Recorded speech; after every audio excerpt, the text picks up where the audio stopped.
Toy Freddy has been pretty much a joke since FNAF 2 was released. He's just always been seen as the dopey, fat Freddy, especially in thanks to this man.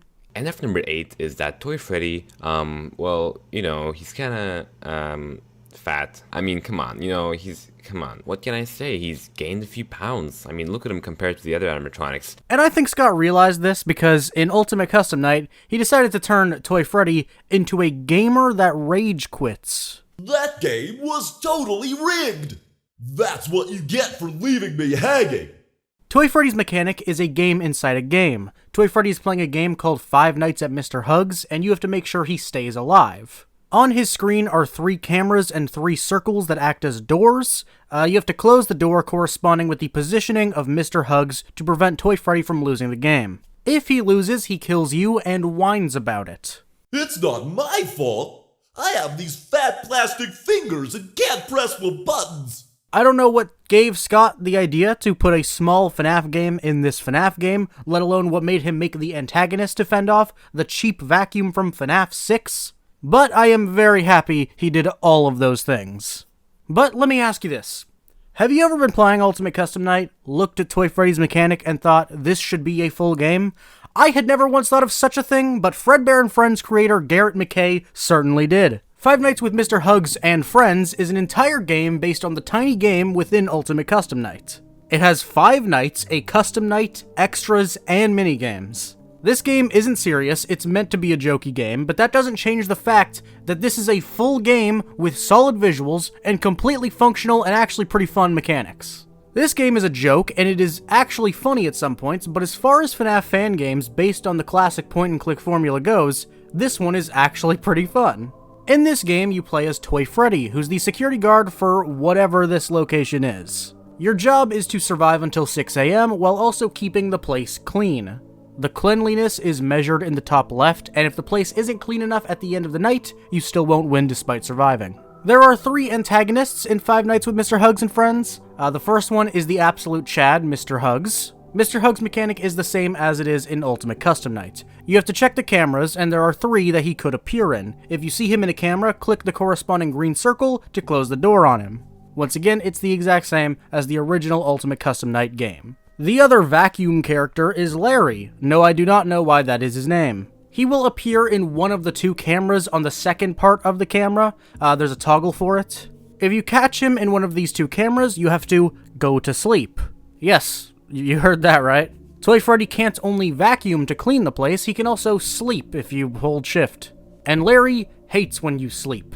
I think it says something about him hating you snoring. I'm not sure if sleeping does anything else ever, but yeah, sleeping is a mechanic. The last character is Dust Bonnie, who is just so cute that it's a shame he must die. Once again, you cannot win if the room gets too dirty, and Dust Bonnie causes the dust in the room to increase really quickly, so you have to vacuum the bitch up to get rid of him. And I must say, making a game about vacuums, and having to clean up the dust, and then making the Dust Bonnie just joke, I don't know, surprisingly clever work there. So that's the gameplay loop. Check the 3 main cameras and close the door on Mr. Hugs when necessary. Check the other 2 cameras and take a nap when you see Larry's shadow, and vacuum up Dust Bonnie when they appear in the office, and just vacuum throughout the night to make sure the dust level is low. It's really simple even for a FNAF game, but I do actually find it fun. It's a unique take on the classic FNAF formula, and it has a funny presentation as well. The later nights, let alone the custom night, is actually pretty challenging because you need to be so precise and fast as to not lose power.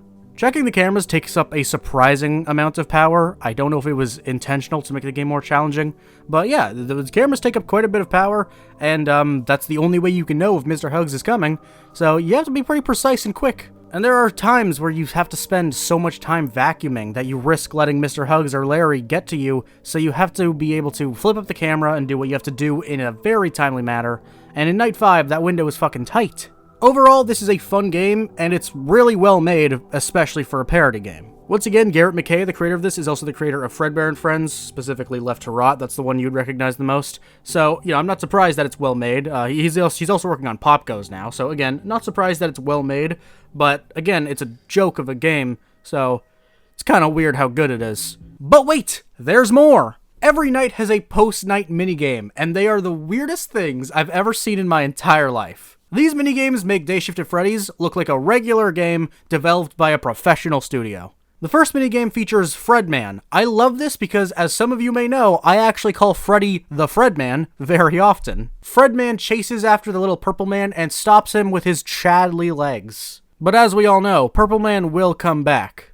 Spelled with an H. You actually can let him get away though if you want, but nothing interesting happens. The second minigame features Bontron. Bontron murders 3 blue bunnies with fire. That is it. This moment was terrifying. I remember I played this on stream at one point, and it had been a while since I played it, so I was not prepared for this at all. What do I do here? Fuck! Okay. Cool. Epic. The third minigame features Mr. Muggs. I almost said Mr. Hugs by accident. Mr. Muggs tries to rob a place of money. Not a bank. It's a place of money. But is stopped by a worm creature. This is a real game made by someone that is now a part of the Fazbear Fanverse Initiative. He's one of the very few names in the credits of Pop Goes Arcade. The person that made this fucking minigame is in the Fazbear Fanverse Initiative. He also follows me on Twitter, though, so he's great. The fourth minigame features Purple Can, because he is still here. See? There he is. That is it. That's the whole minigame. And the fifth and final minigame is Freddy on a plane. Toy Freddy is just enjoying his flight, but oh no, a giant dust bunny flies into him. You do not deserve of that plane. Get home. You do not deserve of that plane. Go home. Get lost. Yep, that's the game. Yep, that is the game. Oh yeah, also side note, I never beat the 20 mode. It is genuinely that fucking hard. So I watched a video of someone beating it, just to see what would happen at the end, and I'm really glad I didn't work that hard, because it's not rewarding at all. So, that was Five Nights with Mr. Hugs and Friends. This is one of my favorite FNAF parody games. It's really simple, and it's not exactly Garrett McKay's crowning achievement, but it is fun to play, and it's good for a few laughs. However, I definitely will have more to say about Garrett's other work when I cover that, both in Fredbear and Friends and Pop Goes. He's done more than just this shit. That's going to be all for this video. This was a shorter one, but I've always liked this fan game, and I thought it'd be fun to talk about. Thank you guys so much for watching. If you had a good time, I'd really appreciate it if you hit like and left a comment. It helps out quite a bit with the algorithm. And if you would like to see more from me, you can always subscribe and turn on the notifications. Thank you for watching once again. I will see you guys next time. If I get jump scared, you get jump scared. What do I do here? Fuck!